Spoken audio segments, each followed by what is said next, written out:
ben Marie-Claude, vous coupez de la main pour moi en galère. Ah oui, hein? Au fait, à l'époque, quand la famille des Châteauvieux ont découvert ça, ces colons sont venus ici travailler pour essayer de faire le bassin et de capter l'eau. Il y a un tuyau que vous voyez au fond qui ramenait de l'eau jusqu'au bord de la route. Mais avant qu'ils ont mis ce tuyau-là, les gens venaient récupérer de l'eau ici pour faire le ménage, pour la vie quotidienne, pour le repas et tout. Mais une fois que la famille des Châteauvieux ont constaté qu'ils ont découvert qu'il y a une source, que les gens venaient jusqu'ici chercher de l'eau, c'est là qu'ils ont fait des travaux. Ils ont ramené le tuyau jusqu'en bas au bord de la route où ils ont fait une citerne.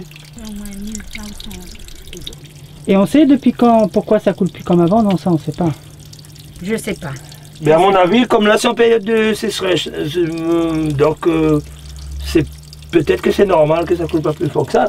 Mais quand on regarde ce qu'ils ont tracé comme passage pour l'eau aussi, bon, oui. Tout de suite on peut s'apercevoir que ça coulait pas non plus des masses. Hein.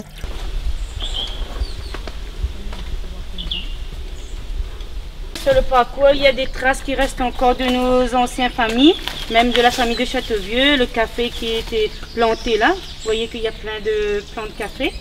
Et tout en bas, il y a des rameaux qui existent encore. Voilà, comme je vous ai expliqué, à un certain moment, les colons de Madame de Châteauvieux et aussi il y a un mélange de la famille Bègue qui ont ramené de l'eau jusqu'ici. Ils ont construit ce citerne pour que les gens viennent chercher de l'eau ici. Ça les évitait à grimper la ravine. Quelques années plus tard, ils se sont dit, ils ont fabriqué ce lavoir, construit ce lavoir qui est à côté.